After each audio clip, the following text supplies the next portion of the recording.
the seminar and the speakers, I'd just like to do a little plug for our seminar series. If you'd like to visit the website, the Global Diversities and Inequalities Research Centre, you'll see that we've got a very exciting programme of forthcoming seminars through November and December.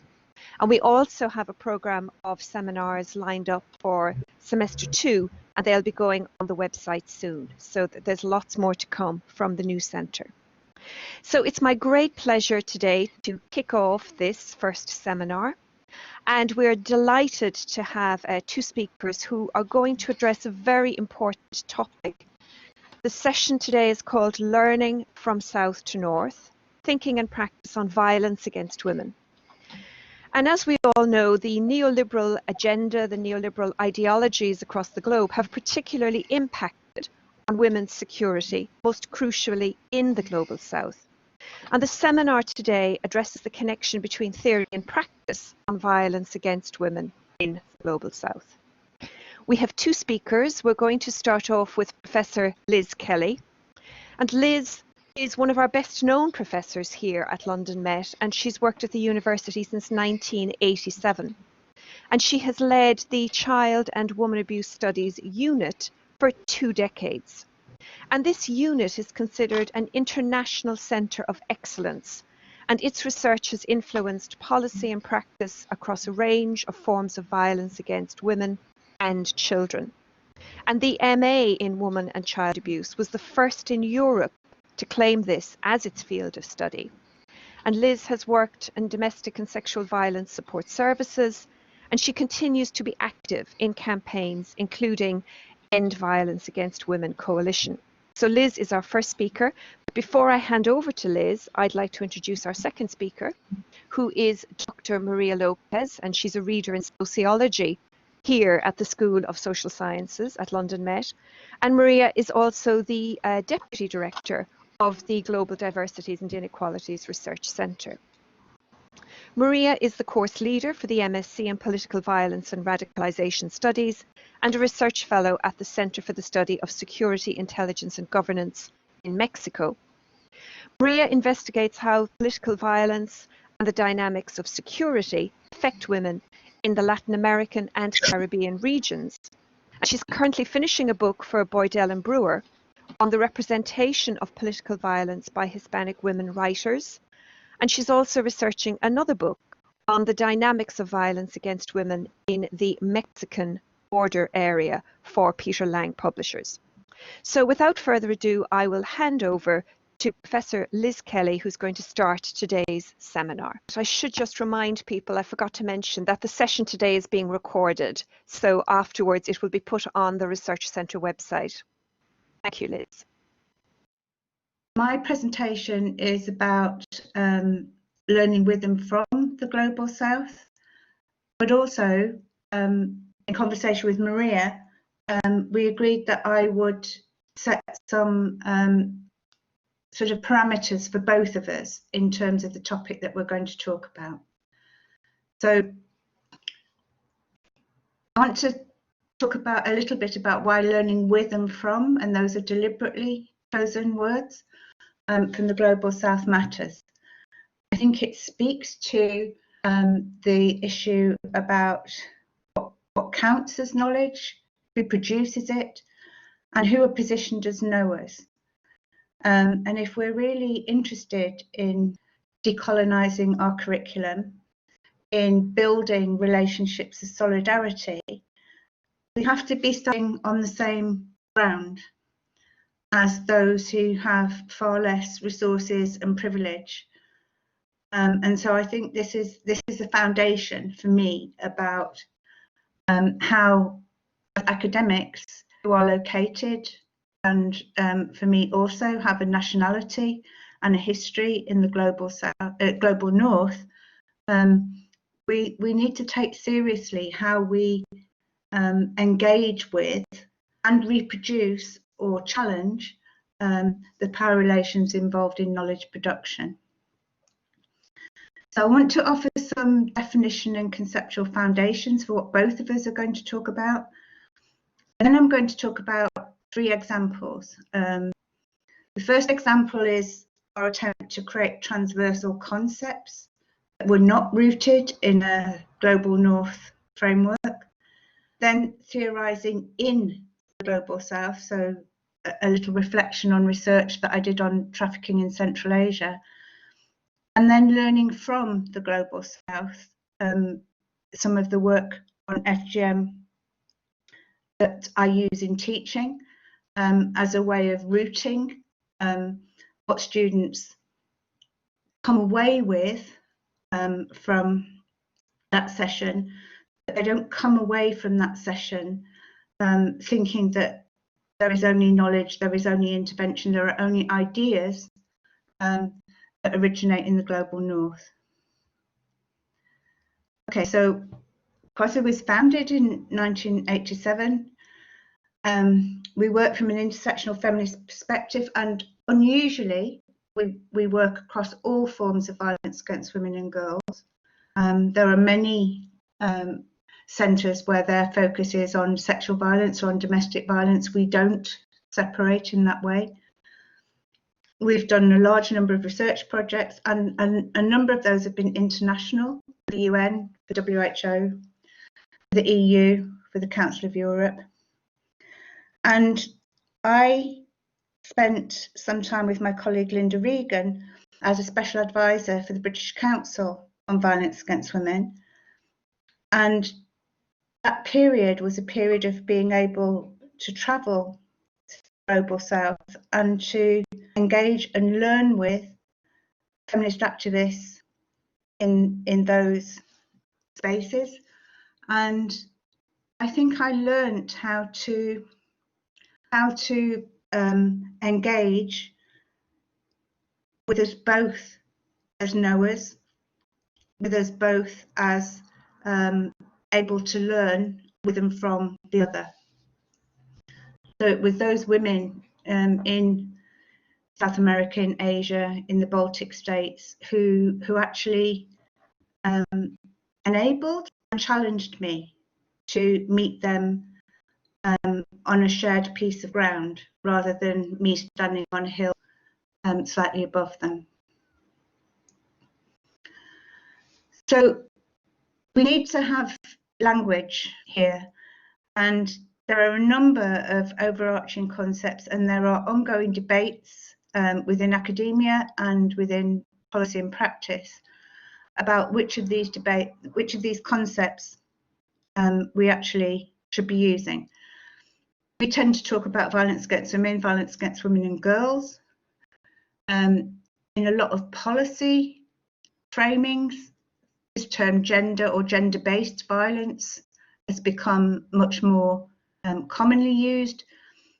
I actually think that's a much bigger concept. You can argue that most violence is gender-based. I think you could make a very clear argument that most war and conflict is gender-based. I'm sure Maria can make an argument that the violence and conflict that takes place around various forms of trafficking across borders is gender-based. We then have sexual or sexualized violence and family and domestic violence. And the thing that we talk about with students is just think about what's being named, what's highlighted, what's invisible, which forms and contexts are included and excluded. And one of the things that I encourage in teaching is to think about forms and contexts separately. This is a definition from the UN. It draws on language that was developed in the Declaration on Violence Against Women in 1993. And that declaration was the work of primarily coalitions of women from South America. So they have been part of developing the global framework for thinking about violence since the very beginning. And the term violence against women is understood to mean any act of gender-based violence that's directed against a woman because she is a woman or that affects women disproportionately. And it's clear that for the UN's purposes, women also includes girls. The importance of that definition, I think, is the disproportionality framing.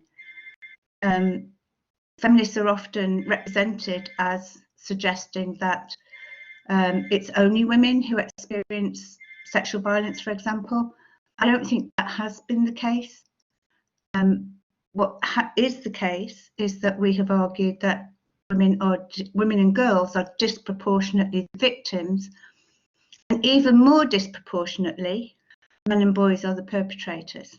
They're the perpetrators of sexual violence against women and girls, but also against men and boys. We need to understand this if we're ever going to change it.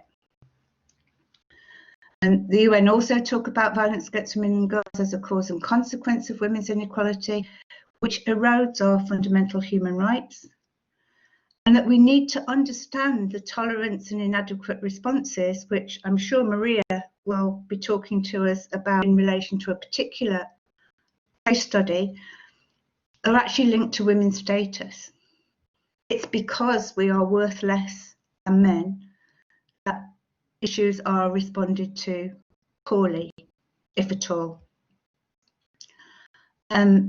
This is just to highlight the range of forms of violence against women, and that we shouldn't conflate these with the contexts in which it takes place. A number of those forms can take place in multiple contexts, but there are certain contexts which are conducive to violence against women. And one of the challenges for us is to think about, does the context change violence? Does it change its meanings and its impacts? And most importantly, and I think significantly, does it change how others respond? So, thinking with and from the Global South. One of the first pieces of work that we did for the British Council was to create a briefing document. It was 20 pages long, and it was intended as a kind of global overview, if you like, around the issues of violence against women. A tall order in 20 pages. And we really spent time thinking about what concepts can we use or create or define that apply, that could apply across the global north and the global south, across resource rich and resource poor contexts. And these are the two that we in the end came up with. To talk about sanctuary in terms of how victim survivors are responded to, that you're about creating a safe, one of my students calls this a space to speak, a safe space to speak. If you can't name or talk about what's happened to you, then nothing else can happen. But it's more than that. You need to be believed, and you need to not be blamed. And within that, you then try to build safety from further abuse, and hopefully to help you deal or undo some of the harms. And I think definitely in the UK, we're not the only country where this is the case. Criminal justice tends to be the primary policy response, and it can achieve some of those things, but it's certainly not the only route. And we thought that family members, neighbours, friends, elders, community leaders also can provide sanctuary, as can specialist services and state agencies. And then the parallel is to think in relation to perpetrators that there should be some sanction for their behaviour. There should be some social communication that it's unacceptable, and there should be some form of cost for it. But again, these can be informal.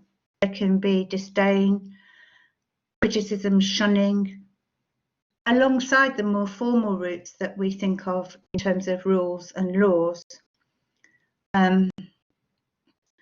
So we were trying to create concepts that could hold a range of possibilities many of which might not be the automatic, or not automatic, the most common form of response in the context that we were thinking from.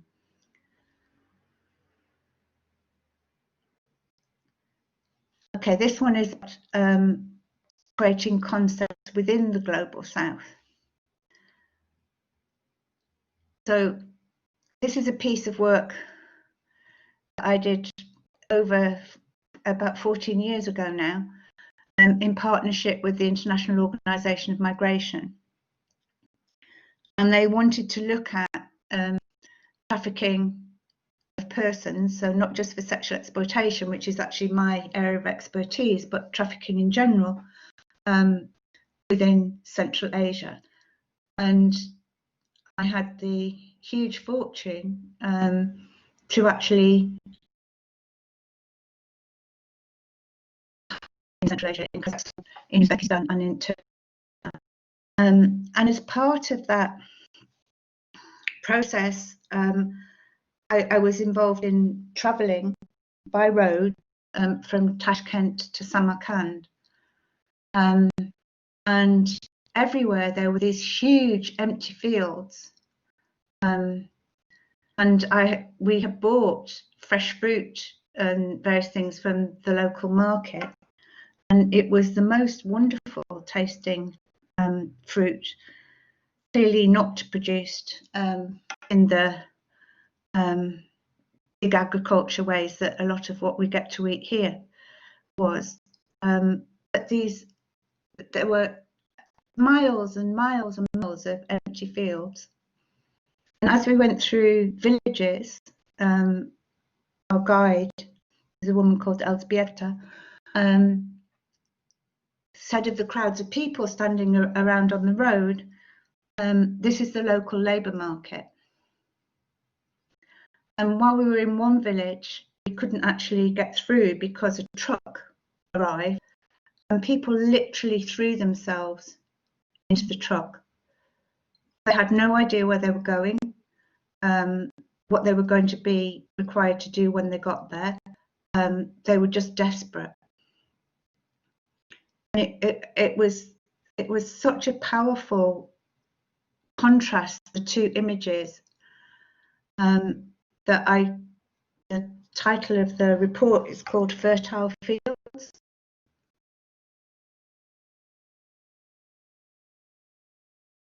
Sense of being in that space and seeing those two counterpoints that came to me as a way to express the connection between the social, political and economic conditions that made trafficking possible and also lucrative in this region. The fields, the empty fields, were the legacies and the limitations of transition from a Soviet command economy. So we had this unused land, unemployed adults with no sustainable livelihood. I didn't see one garden where anybody was growing food, for example. Women's status had declined significantly from the Soviet time to when I was there. There were no good structures to manage migration, even within the region, let alone out of it. Very undeveloped civil society. And this to me seemed to be the fertile fields that were sitting underneath this topic I've been asked to look at. And it exemplified to me how pointless, in a way, awareness raising as a policy response was. What was the point of going into a village and warning people who had nothing how dangerous it was to jump on one of those trucks? It failed to deal with the underpinning reasons why they would be willing to do that. And that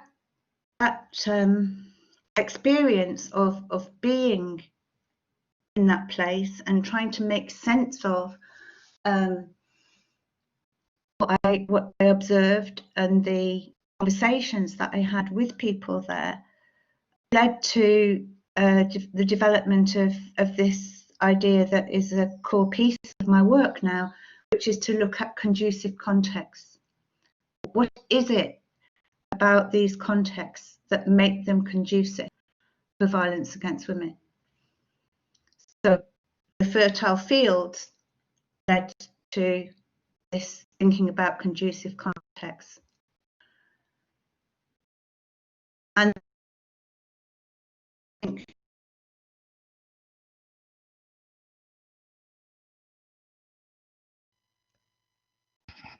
Liz, I think we've lost you. Your image has frozen. sorry, Liz, we just lost you there for a minute. I think your image froze. Okay. Where just were repeat. we? Well, you just started the previous slide. Yeah. Okay. I think you were on the previous slide, and we just lost you there for a minute. Okay. So I was saying that this experience of thinking in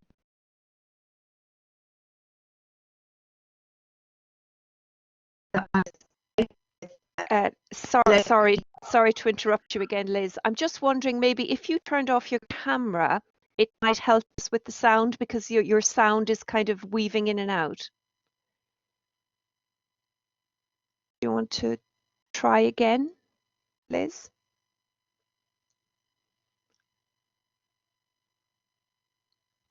Hi, Louise. I think we've lost Liz again. We've lost Liz, yes. Yeah, if everybody just bears with us. I'm not sure she's aware we've lost her, though, because it looks like her slides are moving on.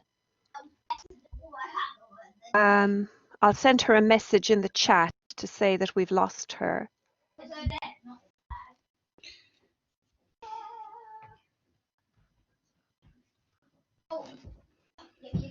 If everybody can just bear with us, these are the joys of live online events. When technology works, it's great. When it doesn't work, you just have to hang on in there.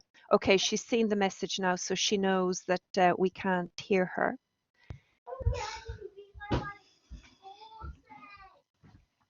Just give her. Yeah.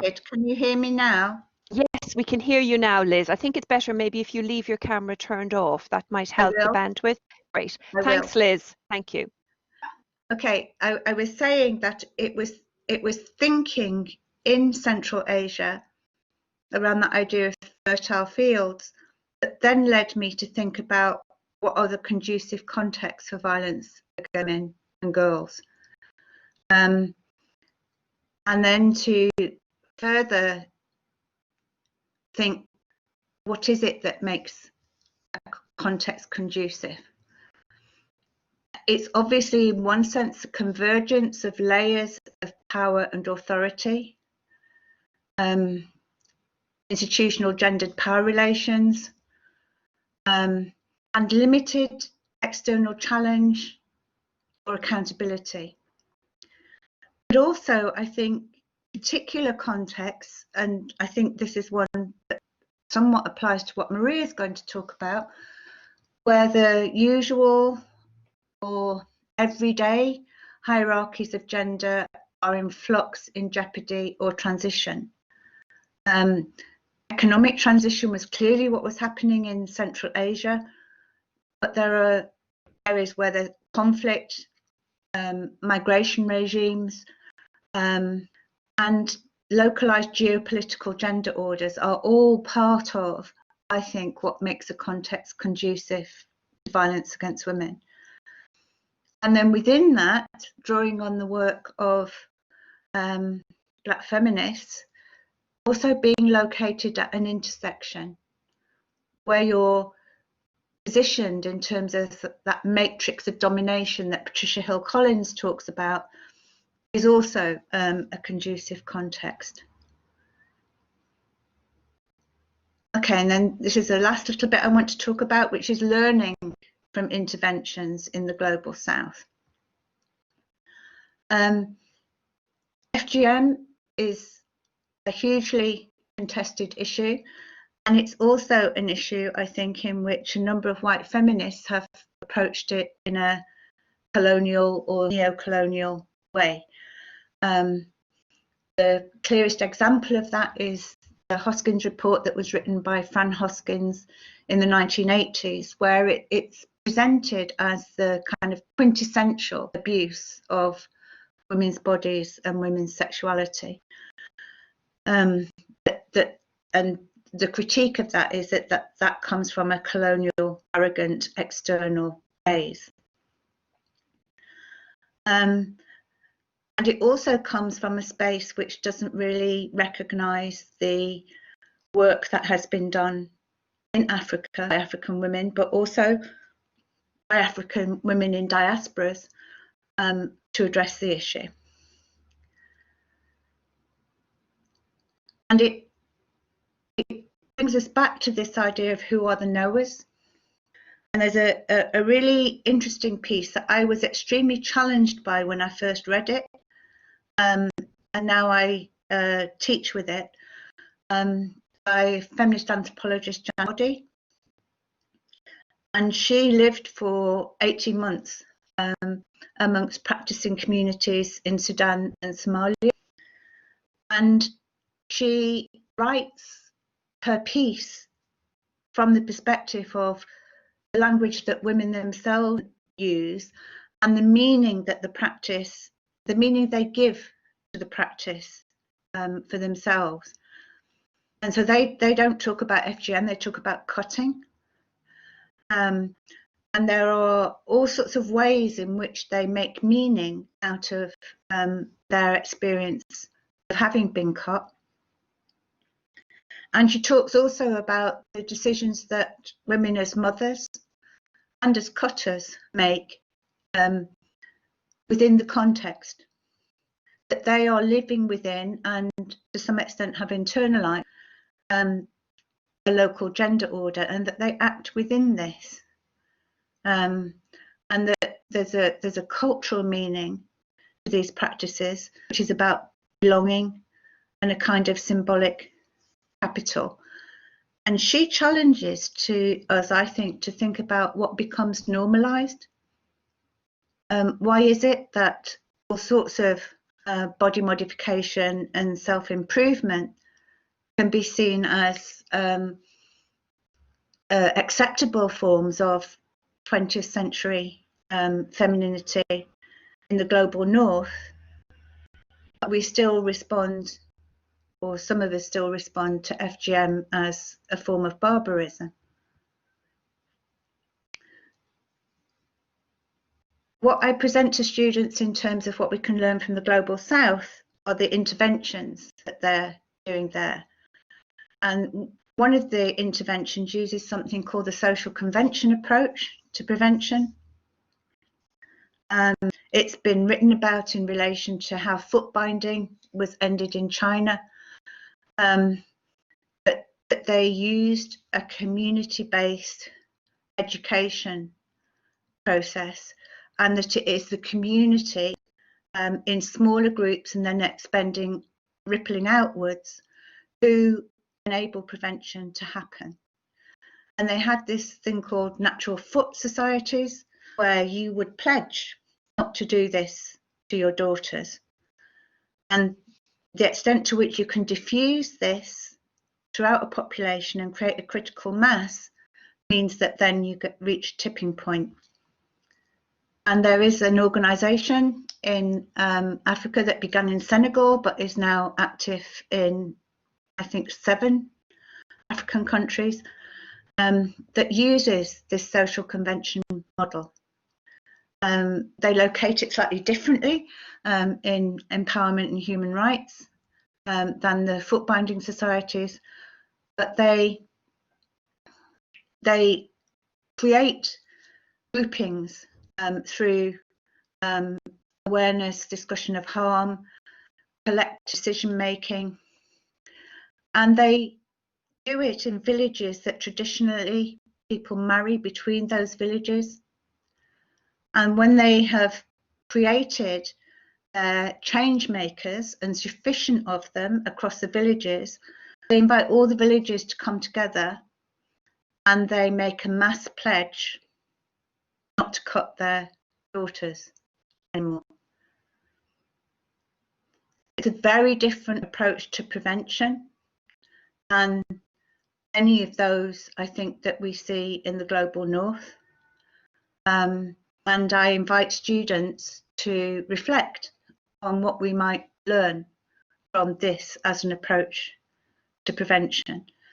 And I invite them to do it in light of the fact that there are a number of evaluations that show that this approach has been extremely successful in reducing FGM and increasing the proportion of women and men who say that they wouldn't do it to their daughters. I just want to end remembering one of those African diasporan women who had a strong connection with London Met and was actually one of the women who started to put the issue of FGM on the agenda here, and it was due to the work of Efua and the organisation she worked for, Forward, that FGM was recognised as a child protection issue here in the UK. Thank you. Thank you very much, Liz, for that very powerful presentation. You've given us a lot of food for thought, and I was very struck by the ideas that you presented around sanctuary and sanction, and particularly given what's been happening today and yesterday in the English Channel. I think that juxtaposition of sanction with something closer to sanctuary is something perhaps we can all begin to think about in that context. So really stimulating and powerful presentation. What we've agreed with the two speakers is we're going to carry on now to the second speaker, and then we'll have opportunity for questions afterwards. So I'm now going to introduce my colleague, Dr. Maria Lopez, who's going to carry on these themes, but looking in a different geographical context. Over to you, Maria. Thank you so much, Liz, Louise. And thank you, Liz, because that was a powerful presentation. And I couldn't stop making notes on how to link my presentation to yours, because you really got the sense of what I wanted to talk about today. I'm trying to share my screen with you and my presentation with you. Hopefully it will work. Right, so this is my presentation. I'm going to do a presentation about gendered violence, violence against women and girls, femicides in Juárez, Mexico, which is at the northern, which is one city at the north of Mexico. This is a very complex topic, very complex, and I've been working on it for a while. And when I decided to do this, when I volunteered myself to do this presentation, I was like, yeah, I just need to talk about my research. But then when I started prepping this presentation, I thought, how should I do it in a way that I don't sound very superficial, but at the same time informative? For those of you who may not be familiar with the situation that is happening in Mexico at the minute.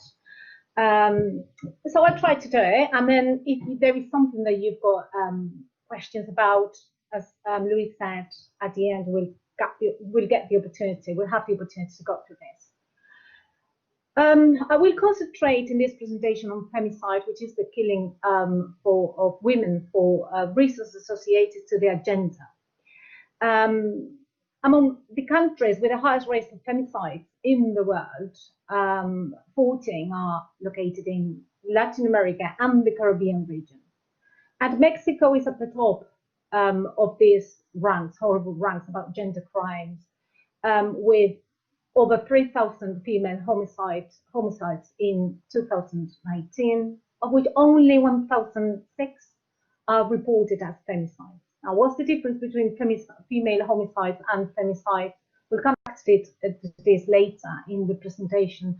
But basically, femicide is when they kill women for reasons, as I said, associated to their gender, and female homicides can happen, and women be involved in it, but it was not an intention to go against women. Now, when looking at all this data about numbers and statistics, etc., you find many different and contradictory data about it. I just decided to go to the official one, the one that is provided by the government and the institutions. But there are many charities, NGOs, and organizations working with women on risk of violence, or with families of victims of femicide, and they provided different data. It very much depends, as you know, on how you count and in which box you put people and victims of the killing. Between January and June of the year of 2020, there were 473 reported femicides. I'm not saying that all the femicides that happen are reported in Mexico. Why femicide in the border is what's been explored separately from the killing of women in Mexico and in the world. For various reasons I will go through in this presentation, but I just pointed out three, try to summarize them in drug trafficking. And you know, in this little map that I showed you, where Chihuahua, Ciudad Juárez is located. It's at the very north of Mexico, very close to the United States, and drug trafficking is very intense in this area. There is also Central American migration crisis, and they all end up in this line, in this border. And there is neoliberal policies with the creation of foreign factories, maquiladoras. They all intensify this violence, this crisis of violence in the northern Mexico. These powerful drug gangs in the city and in the border area make it harder to police and other state forces, not only police, judges, etc., fight against this gender violence. And then this is when we talk about this corruption and impunity happening in the area. Now, 241 women were killed or reported as victims of in the UK. You can see the huge difference between the two countries. Now, what happens in Juárez? Again, my map that shows you exactly what Juárez is. This is very well known for its high rate of femicide and the impunity, the huge impunity over it. 99%, and I show you later this data, but 99% of the cases are left abandoned. There is no perpetrators pointed out and blamed for what they did. Only in April 2020, there were 48 female murders, representing only 1 month, 26% of the 180 cases registered last year in the city. Who are the victims of these femicides? They are mostly poor and working class women between 15 and 22 years old, thin and long-haired, students and or workers in the factories, in the maquiladoras, in the forest factories. Women bodies are found strangled, mutilated, dismembered, and stabbed in vacant lots and garage dumps with signs of being sexually assaulted, beaten or burned, and with their breasts cut off. Some corpses cannot be identified. And Liz was talking about the body before. She mentioned that. And I'll go through that later. But women in this area, in this city, are humiliated. Their bodies are destroyed. Many disappear. And some of them are very difficult to identify because of the state of the body when it's found. Now, just to give you an idea about this, a point that I'll do later, about how it is constructing the killing of women in this area. Now, this is a map I use in my classes to show the drug routes in Mexico, just to give you an idea. Now, look at the north, where Juárez is located. This is an extremely violent area. the border, but also the whole country is just in the middle of a uncontrolled crisis of violence and security provision due to this. This is a bit of the drug roads in Mexico. They are very active, very powerful, and they've of course stabilized the whole country and the security of the country. This is all the areas of cartel influences in Mexico. Look at Chihuahua, look at Juárez, this is in the north, and Sinaloa Federation. This is how they dispute and they fight for the control of the territories, and how people get stuck in the middle of these fights. Now, this is true, and this is all data, and this is absolutely true, but it doesn't justify the fact that the killing of women in the country are seen as a collateral issue to the violence, and I'll come back to this in a minute. Necropolitics. This is the theoretical framework I'm using to do my research on the city of Juárez. And I'm using this term that many of you may be familiar with. And this is created by member. And he talks about the politics of death. He didn't find that Foucault was his term on biopolitics was enough to describe the situation for people under the proliferation of weapons and the existence of worlds of death in modern states. He was doing research in Africa, and he decided that he needed to create a new term, necropolitics, to talk about the politics of death. He talks about the right to kill in societies. It's got this power in those states in crisis. They are not exclusive prerogatives of the army. There are other people, there are other forces, there are other powers who came into the system. They also perpetrate assassinations. They've got the power over citizens, and they decide, they administer the death of people. Who are these necropowers? The corrupt state forces, urban militia, private armies, and security police get legitimate access to technique and practices of death. Now, how these necropower forces operate in the border. So in my research, I argue that there are some necropowers operating in Juárez. We've got the Mexican state with the police and other state forces, and they act as necropower because they administered death and know the lives of women in the border. They allow the impunity over femicides, and they silence the femicide phenomenon. And they also, and in many occasions, they blame the victims and their families for their own killings.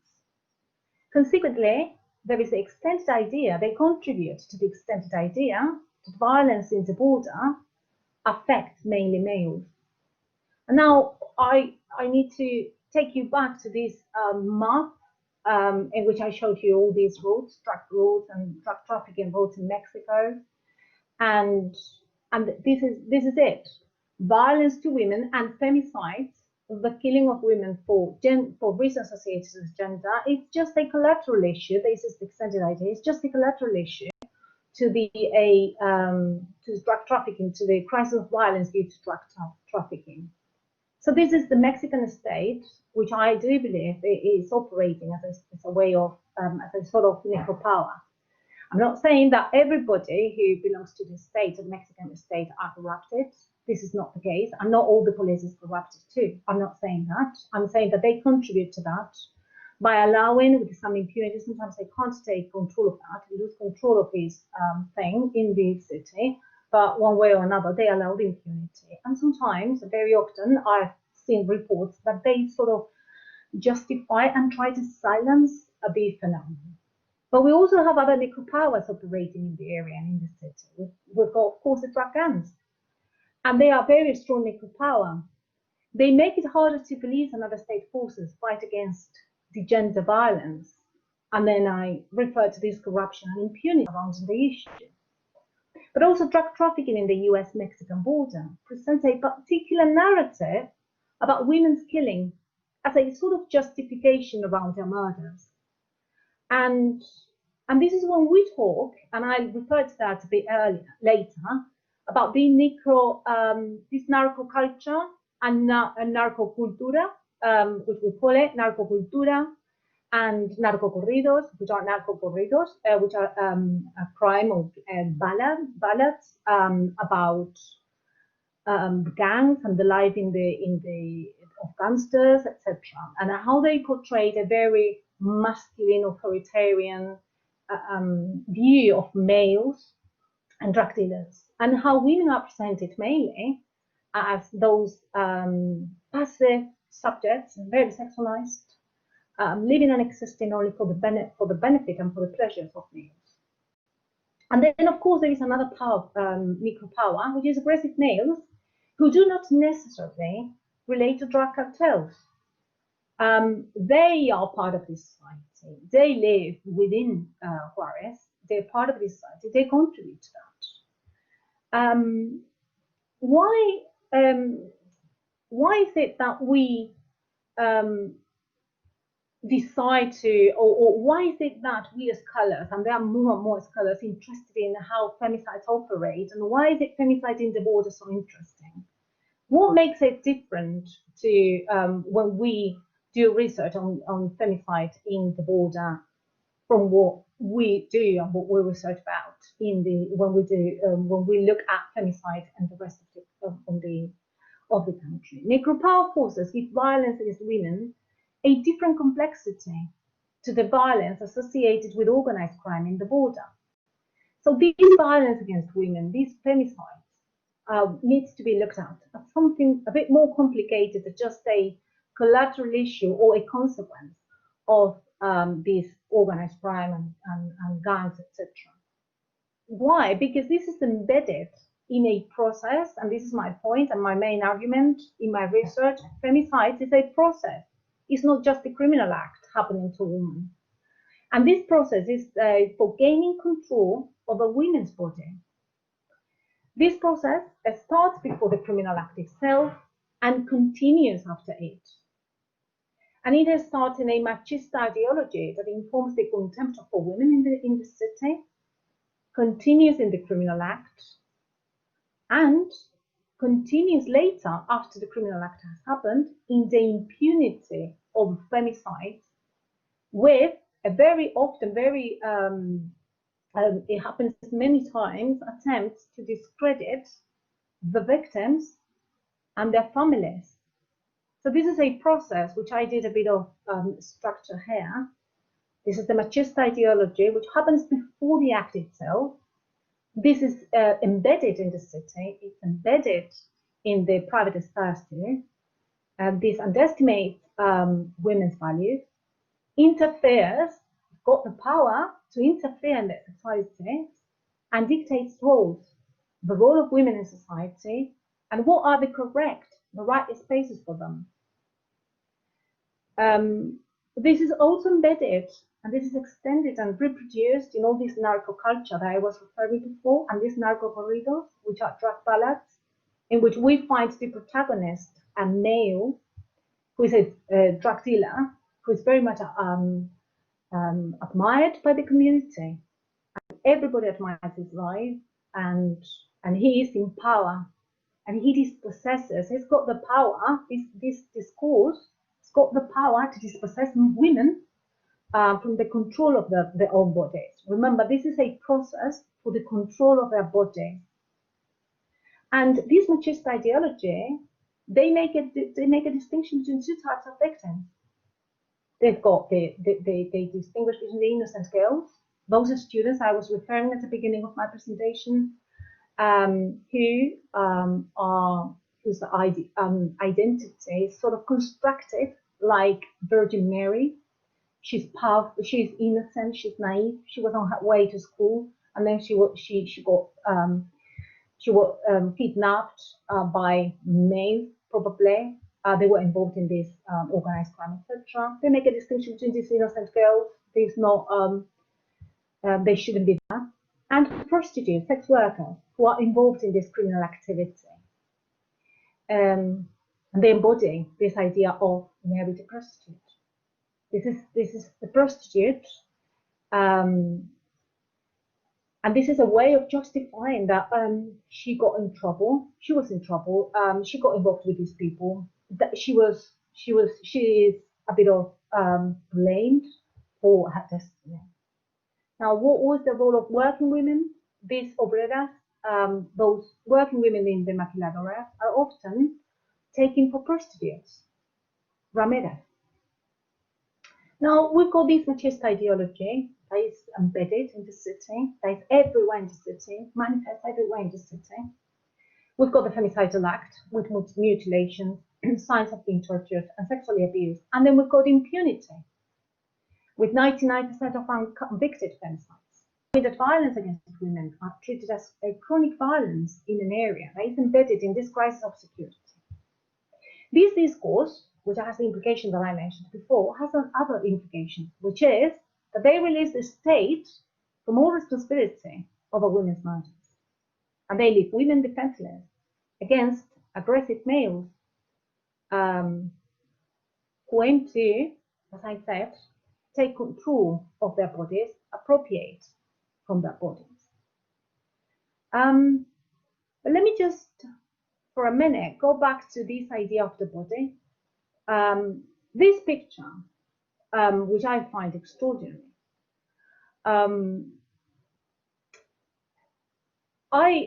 to me, it represents very well the situation for women in the city. We can see a woman who's been left abandoned in a plastic bag, and males around her in a just very much used to this view. And I explain, when I look into that, I see everything. I see a masculine state that many feminists, Mexican feminists refer to when they talk about femicides in Mexico. This masculine state, which is mainly led by males, and women are victims, and are left abandoned, and they're humiliated. So, and Lise mentioned that before, the body. Again, what does it mean that a woman is suffering such a humiliation, such a destruction of her body? The Femicide Act is an attack to women's identity and social value.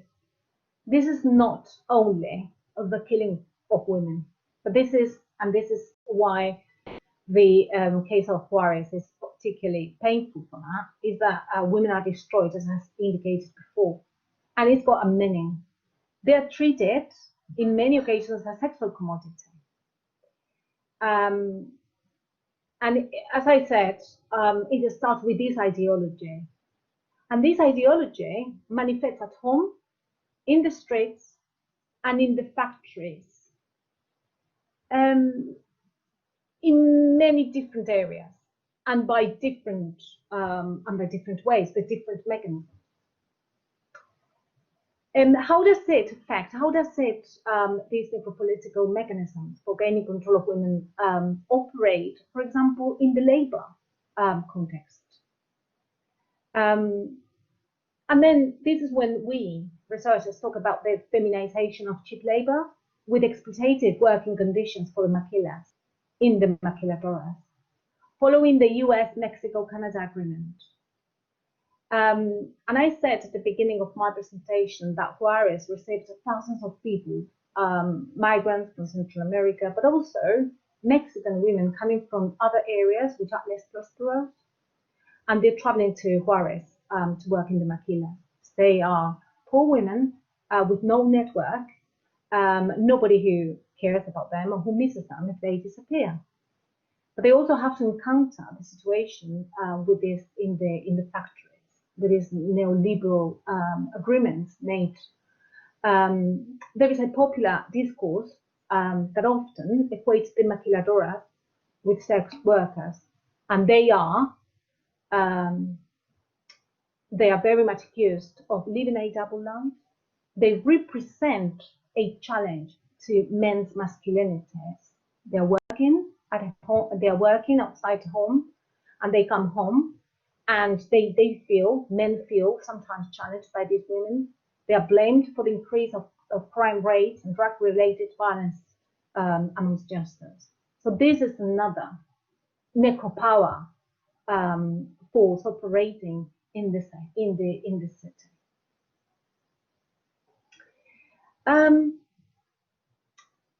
So this is basically my conclusion to that. Trying to summarize my research, this is the point that I'm trying to develop a bit more in my writing.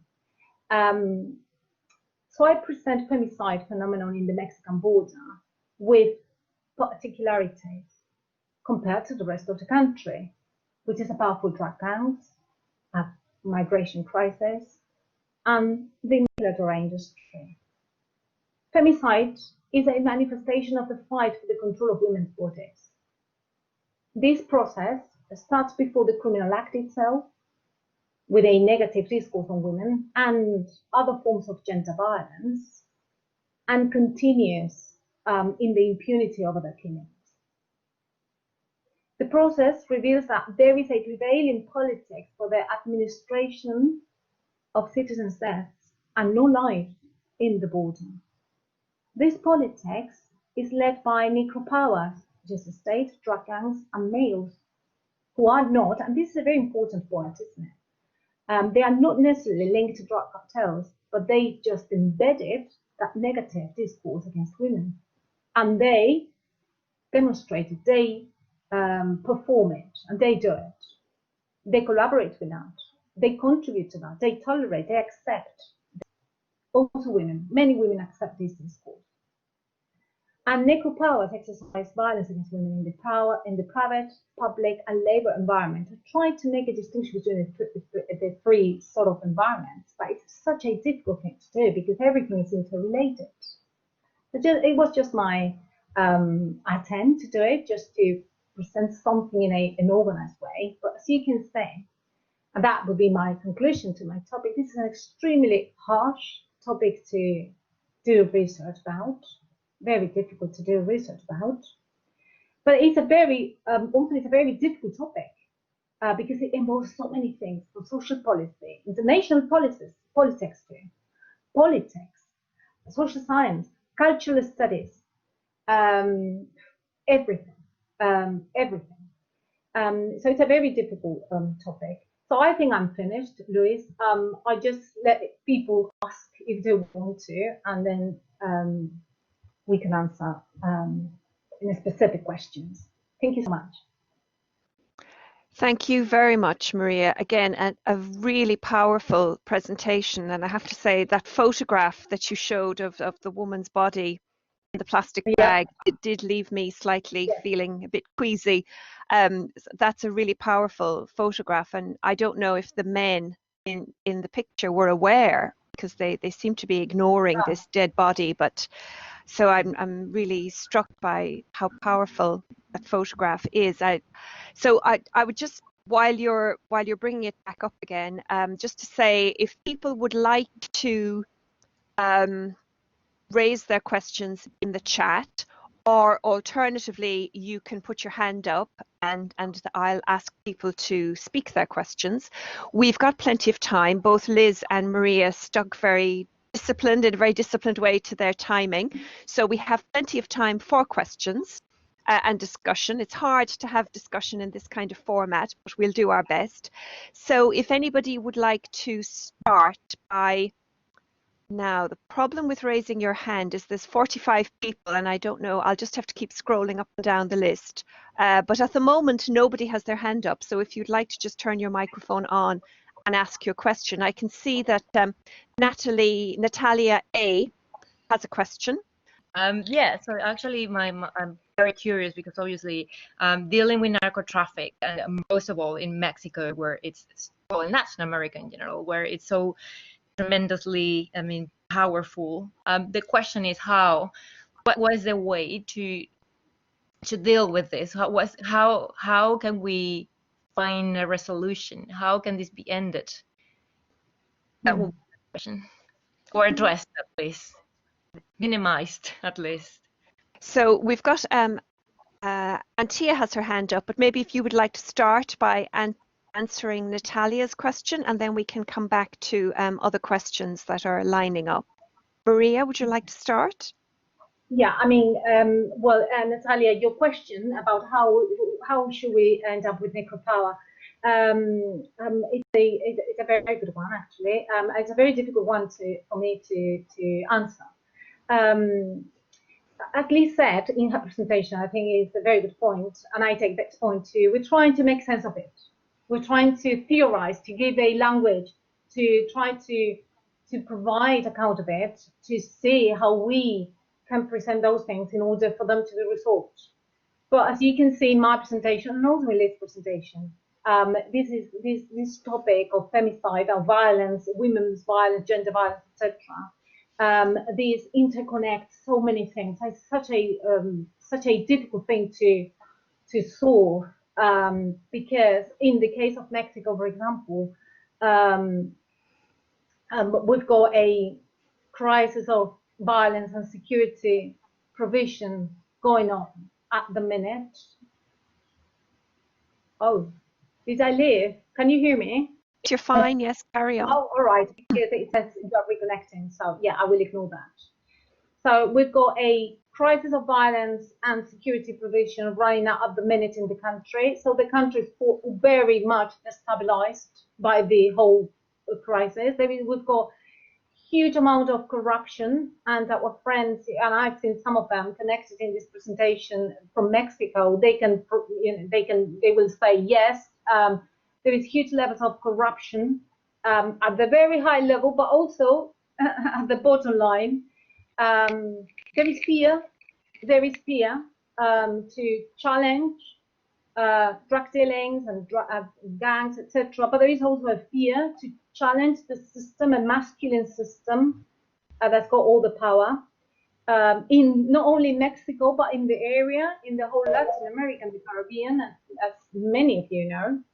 So was the resolution maybe changing, and maybe education, maybe even educating people, younger generations, on a different mode and a different way of understanding gender relations, gender equality, sexual violence. What is sexual violence? And I was talking the other day with a colleague who's doing some research in Tijuana, Mexico, to another border city very close to Juárez, and she was telling me that they need to explain what is sexual violence, because some women don't know that they are suffering sexual violence. They think that is normal.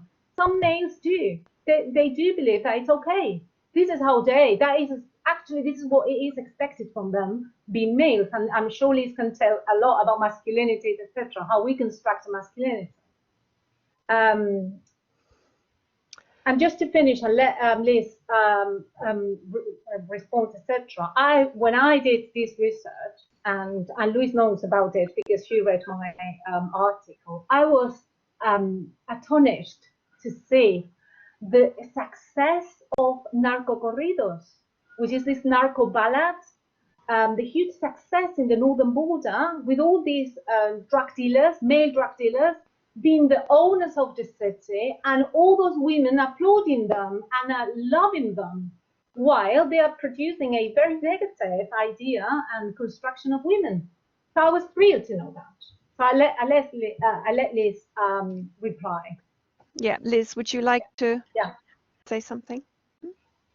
The only thing I feel I can contribute is one of the things that I think is useful about the idea of a conducive context is that it challenges you to analyze what is it specific about this context that enables violence to happen, and the more you can tease out what the threads are in that, the more you can then think, well, we could have this intervention around that thread and this intervention around that thread, so that if you think of it like a spider's web, you're cutting some of the connecting pieces.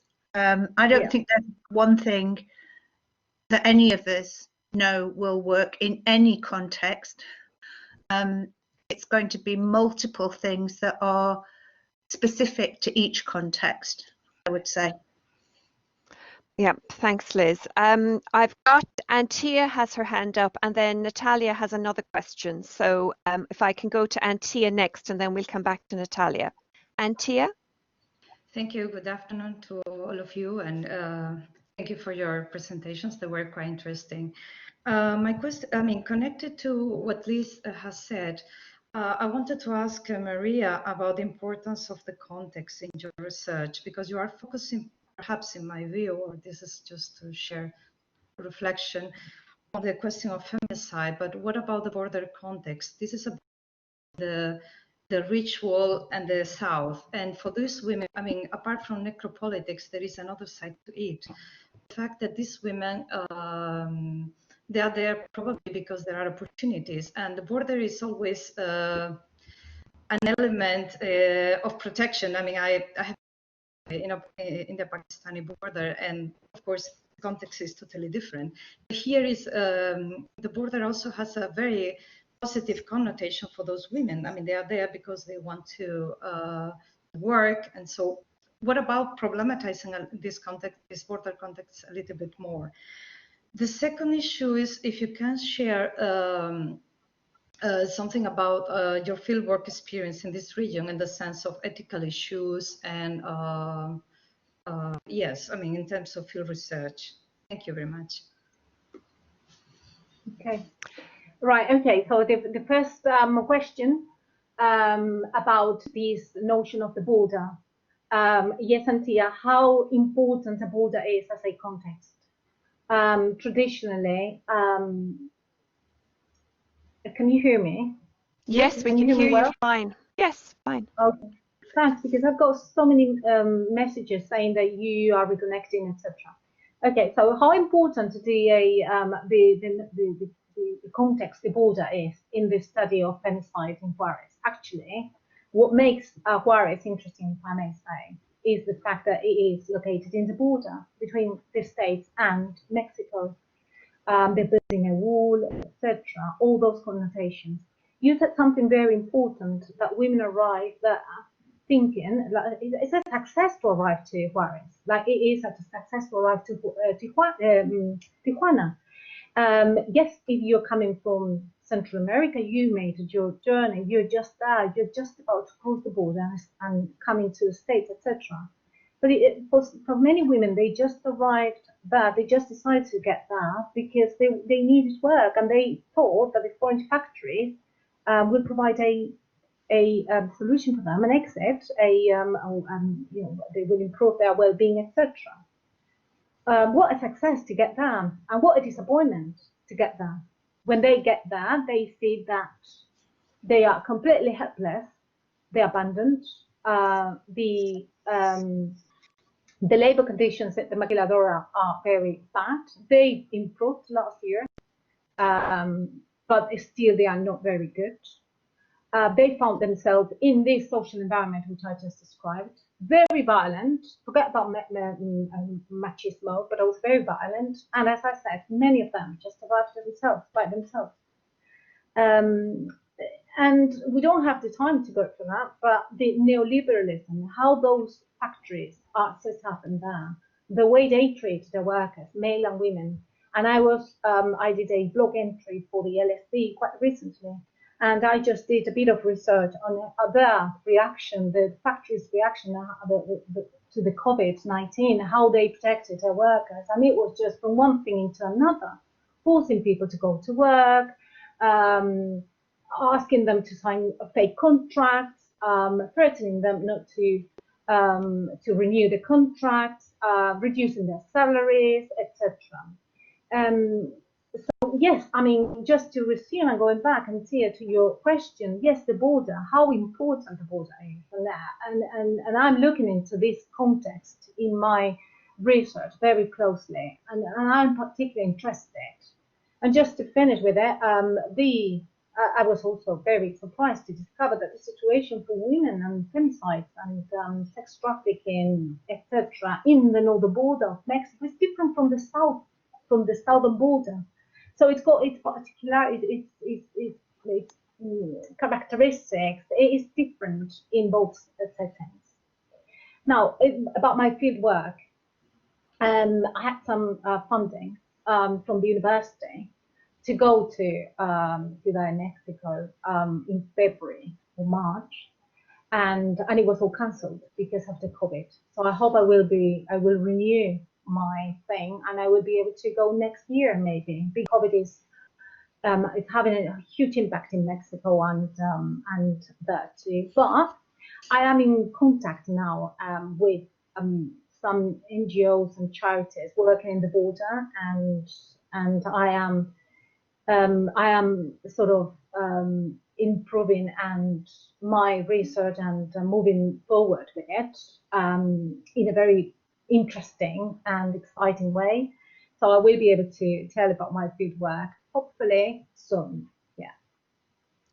So thank you very much, Maria. I think this issue about borders and borders as these kinds of contact zones is really powerful. And I'm just wondering if Liz, you'd like to say anything or have any reflections in your own work about how these borderlands are often points of these particular sorts of contestations. Well, certainly in Central Asia, there's an area between three of the countries where there's actually a contestation about the border for a start. And also it's an area where there's high amounts of trafficking. So it seems to me that particular kinds of borders, we don't have those kinds of borders in the UK, although we're going to have interesting borders after Christmas. But in countries where you literally are bounded by multiple other countries, and there are contestations over resources, and there are disputes, or not disputes, there are long-standing inequalities between the countries, so that certain countries are the providers of the cheap labour, which in Central Asia is Tajikistan. I think the inequalities get kind of almost amplified in those border regions, and so they reveal things to us through that, I would say. Yes, absolutely. And there's been some very interesting work published in the last couple of years by people like Floya Anthias and Nira Yuval Davis, especially about borders and bordering and rebordering. And as you say, Liz, we're going to see a lot more of that after January with final Brexit. And we're already beginning to see that with the English Channel and what's going on there. I'm very conscious that there's a couple of questions lining up now. So we've got Natalia, I'll come back to you, and then we've also got a typed question from Malika. Natalia? Thank you. I'm going to try to be very brief. So first of all, I definitely agree with you, Maria. When you talk about education, I think this is actually a very powerful way to obviously to tackle inequality, first of all, and to tackle these issues are super deep rooted. So I'm actually very surprised because I see I'm a postgraduate student in human rights, and I see there's no enough research on how to work in conflict resolution through development, but more specifically through education. I believe this is very important, not only for girls, but also obviously for boys, because otherwise they they don't receive education, they are more vulnerable to end up in mafias and cartels, for example, in this case. The other thing I wanted to ask, that was a proper question. Do you think, because we've been hearing around, for example, ex-President Juan Manuel Santos, he proposed the legalization of drug to end with cartels on all these problems. Do you think this is actually, it could be a good solution? Thank you. The legalization of drugs in the area. I don't know. It's a very complex. I don't know what to say. It's not a no or a yes. Very complex question, I know. It's a very, very difficult question. It comes to me so many things into my mind. I mean, everything that gives a bit of peace in the area would be great. And of course, drug dealing is a huge problem, isn't it? And illegal markets and it's such a big issues in there. And I was reading the other day a very interesting article about women being used for the benefits of those illegal markets, including trafficking, human trafficking. And then it said something interesting in this data that I'm reading and articles and stuff. And this is that female human trafficking is the second more profitable market in the world after drug dealing. And maybe Liz knows a bit more about it because she's done a lot of an extensive work and research work on trafficking, human trafficking. I'm doing a bit on sexual trafficking in the southern border. But it is a very profitable market. So I wonder, if we legalize the drug dealing and the drugs, etc., we do that. Shouldn't mafias find a different way of making profit? Or, in this case, female bodies? Should it sort out the situation for women in the area? As you can see, Natalia, I'm not answering your question, but making different questions over that. I cannot say yes or no. No, it's a very complex question, I think. Maybe Liz can say something about it. Liz, over to you. Okay. It's not exactly my area of expertise, but what I do know about countries that have legalized drugs, it doesn't tend to be cocaine and heroin that are legalized, and those are the drugs that actually are being trafficked across the border in Mexico. So in that sense, I don't think it helps. I can give you a parallel, though, in relation to trafficking for sexual exploitation, because within Europe, both Germany and the Netherlands have legalized prostitution. And they saw that as a way to actually prevent trafficking for sexual exploitation. And you've also got examples in Australia where you've got different regimes in the different states of Australia. And actually what's happened there is that the illegal sector continues. Yeah. And actually it gets bigger. So legalizing prostitution has not been an effective intervention in relation to trafficking for sexual exploitation. So I don't think that action alone in any form of trafficking is actually going to be an effective measure.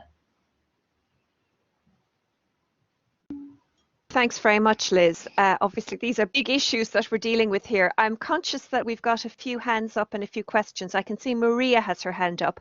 Maria, before I hand over to you, Malika has typed a question. She says, thank you to both presenters. Do you think that violence against women is partly a counter-reaction from the males who feel oppressed by higher powers than them, so they take it out on the less powerful, for example, women and children? So maybe we can start with Liz. I'm sure you have views on that question. I do.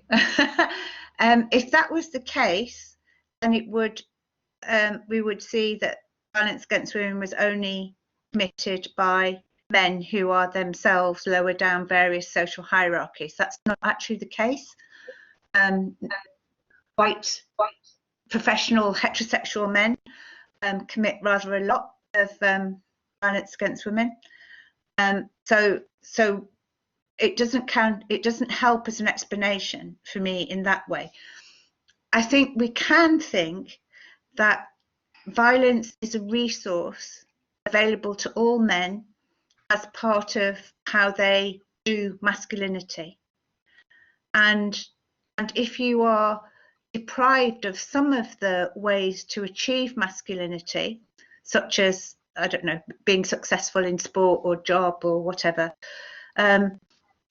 you may see that as a resource that you want to make use of, or you may make use of it to shore up your masculinity.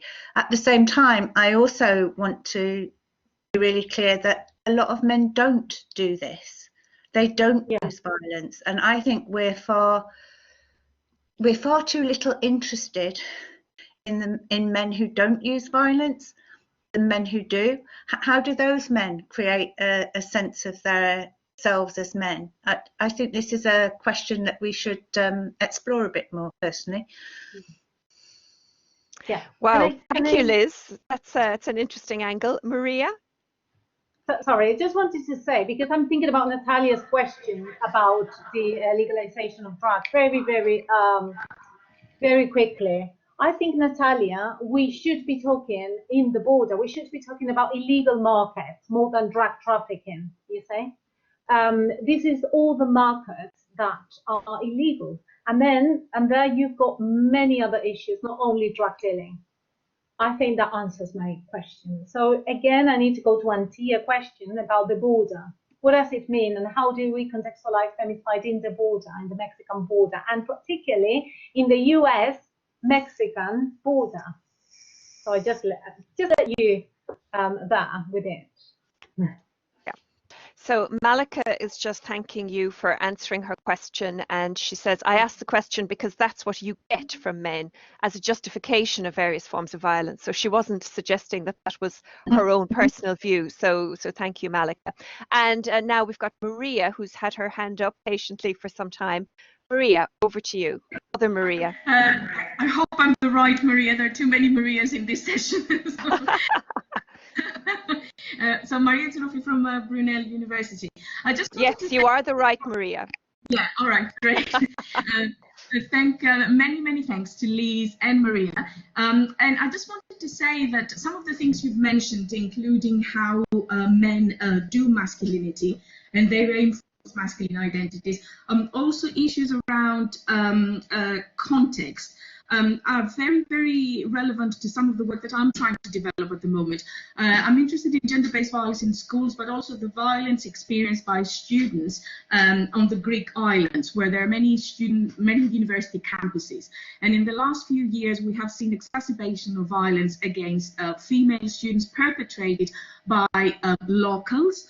The issue for me here is really the vulnerability and the risks that women face as soon as they become mobile. They leave from the capital, or perhaps they leave from their own networks, their family support, and they move to an island or a small traditional area where they're exposed to risks, to many risks, including gender-based violence. So it's something really that has been in my mind for the last 20-30 years since I was a student, an undergraduate in a Greek island, and I have always struggled with the reasons for this. Why there hasn't been any change in the last 30 years? Why we have seen actually violence being exacerbated after the recession, COVID. And I'm sure things are going to become, worse in the future. So I just wanted to say that the context is very different. It's not a migration context. It's certainly a recession context, but it's also, predominantly a patriarchal context where I think women, local men feel extremely threatened by emancipated women, female students, who live a kind of more independent and free life. So just wanted to share this, and thank you very much for helping me think through some of the issues that have been in my mind for a long time. But just one question very briefly.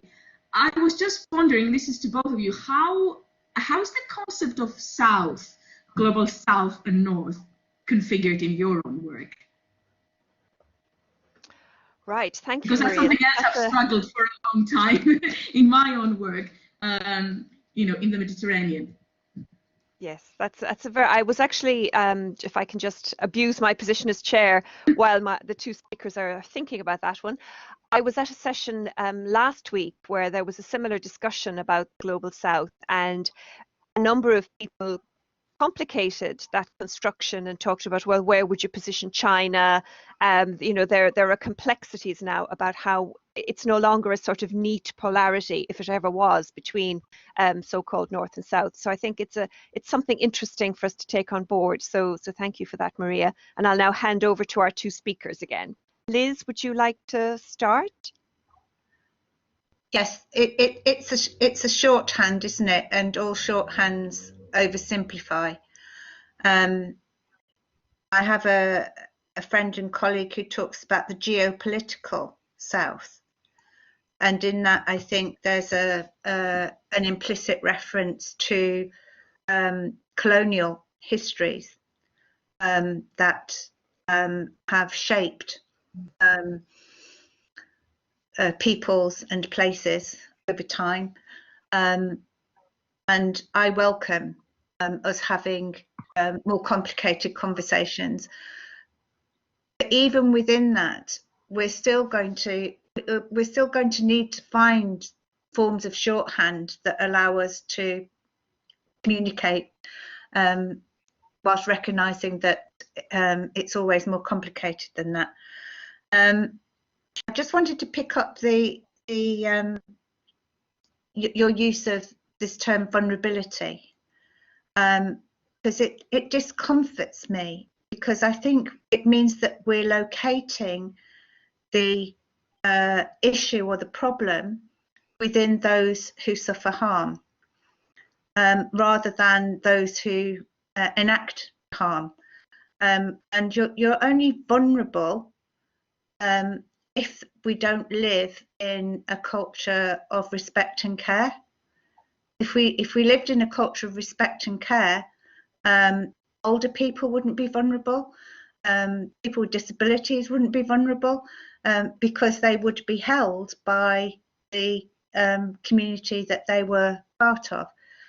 So vulnerability seems to me to be a concept that fails to encompass the structural inequalities that the research group is wanting to attend to, as being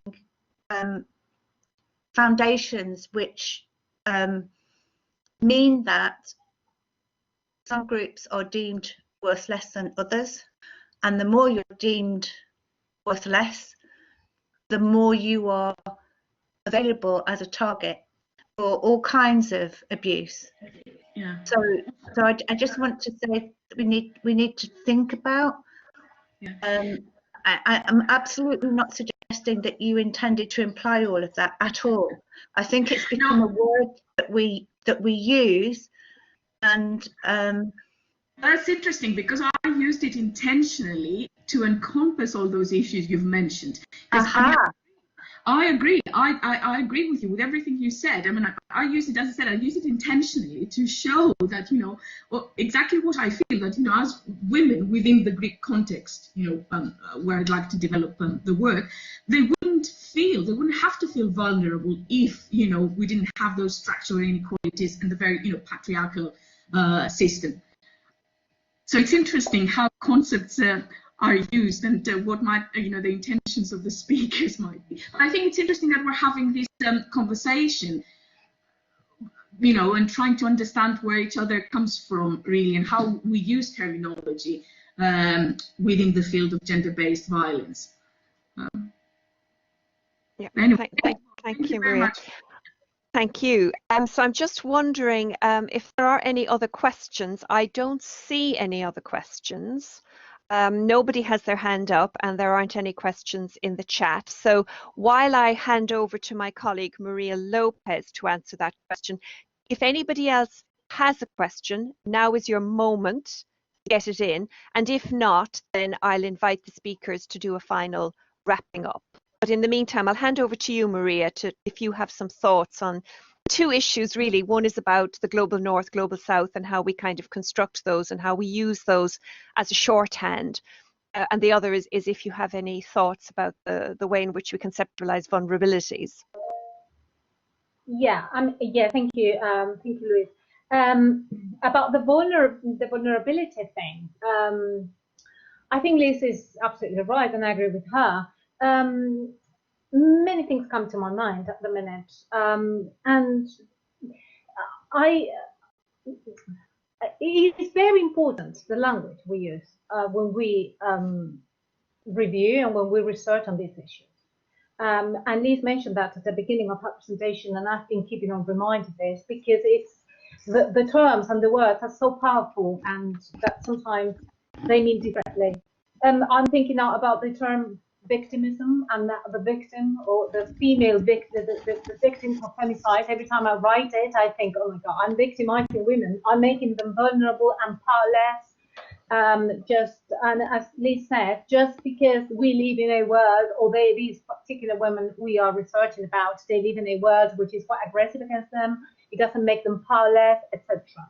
Now, I don't want to repeat myself with what Liz said, so I will just invite you, Maria, and others to make a bit of research on the work by Ariadna Esteves. I think she is a wonderful scholar, Mexican scholar, and she's doing a lot of work on necropolitics in Mexico, etc. But what is interesting, and that's why I'm bringing her into this discussion, that she talks about, instead of, for example, I talk about the control of women in the area and the fight for the control of women, she talks about dispossession of dispossession of power.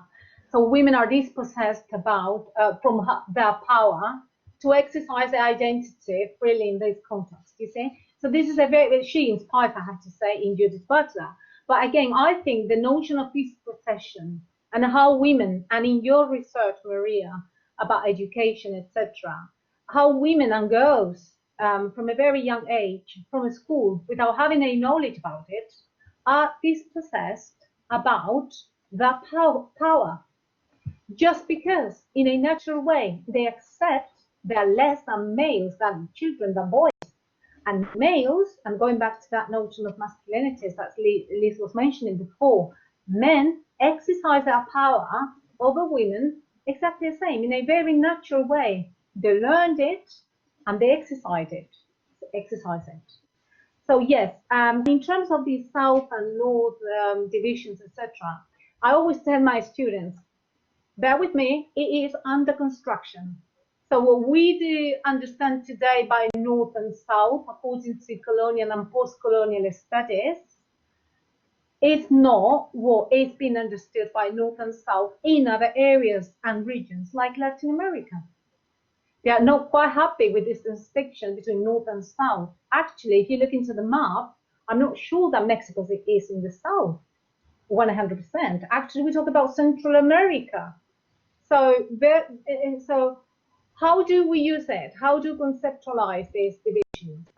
If the world is now changing so quickly, so rapidly, that what used to be okay in the 1990s, when you read all those texts about feminists, etc., addressing gender violence in the South, may not work at present. Very much, again, depends on the areas, in the zones, etc. So I'm using it, again, as a shorthand too. But I'm not very much convinced about it, if I may say.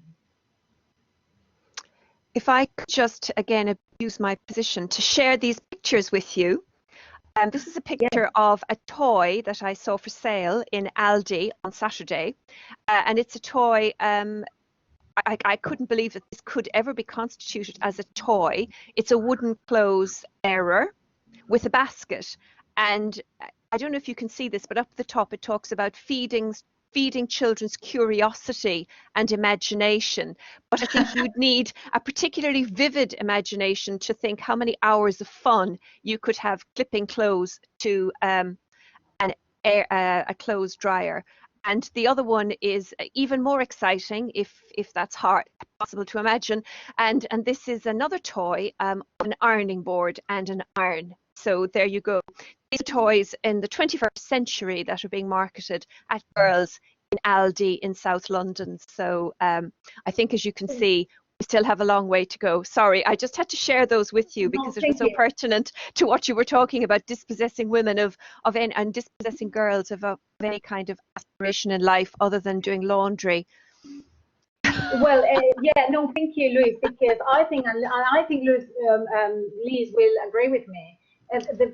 In the study of gender violence, feminine identity and the study of feminine identity of women is very important, but also the study of masculinity and males and how we construct masculinity, how we construct the idea of being a male in societies, in present society.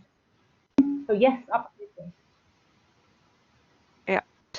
Well, I think Maria, sorry, I can't actually stop sharing now. I mean, literally, I don't know how to stop sharing. So it's not that I mean, I don't mean I can't stop sharing. I mean, I don't know how to stop sharing. Thank you, okay. Thank you. So I can see that Maria has her hand up, and this could be the last question. So Maria, if you could make it quite brief, please, because we are running out of time. Maria, you have your hand up? No, maybe not. I don't think so. Well, no, sorry. No, your hand was up previously. Okay. Oh, sorry. No, that's fine. That's fine. I thought you were coming back with a previous question. Okay, so thank you, everybody.